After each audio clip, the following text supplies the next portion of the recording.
রবীন্দ্র বিশ্ববিদ্যালয়ের স্থায়ী ক্যাম্পাসের নির্ধারিত স্থানে অবৈধ বালু উত্তোলনের প্রতিবাদে বিক্ষোভ মিছিল।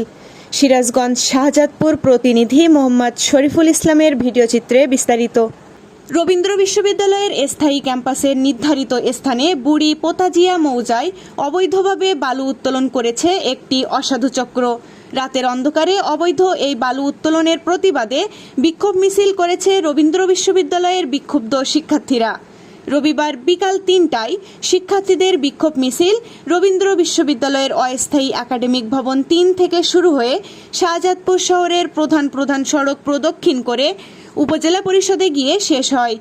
অবৈধ এই চক্রের বিরুদ্ধে দ্রুত ব্যবস্থা গ্রহণের জন্য শিক্ষার্থীরা উপজেলা নির্বাহী অফিসারকে স্মারকলিপি ও শাহজাদপুর থানায় একটি সাধারণ ডায়েরি করেছেন। এ সময় শিক্ষার্থীরা বলেন, রবীন্দ্র বিশ্ববিদ্যালয় স্থাপন প্রকল্প নিয়ে নানামুখী ষড়যন্ত্র হয়েছে, যা বর্তমানেও চলমান আছে।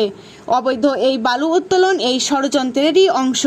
শিক্ষার্থীরা হুঁশিয়ারি উচ্চারণ করে বলেন, খুবই দ্রুত সময়ের মধ্যে অবৈধ বালু উত্তোলন বন্ধ এবং দোষী ব্যক্তিদের গ্রেপ্তার করা না হয় তাহলে আমরা কঠোর থেকে কঠোরতর কর্মসূচি দিতে বাধ্য হব। এছাড়াও রবীন্দ্র বিশ্ববিদ্যালয় কর্তৃপক্ষ অবৈধ বালু উত্তোলন বন্ধ এবং অসাধু চক্রের বিরুদ্ধে জরুরি ভিত্তিতে প্রয়োজনীয় আইনি ও প্রশাসনিক ব্যবস্থা গ্রহণ করার জন্য শাহজাদপুর উপজেলা নির্বাহী অফিসার বরাবর অবহিতকরণ পত্র এবং শাহজাদপুর থানায় সাধারণ ডায়েরি করেছেন। AB news desk report.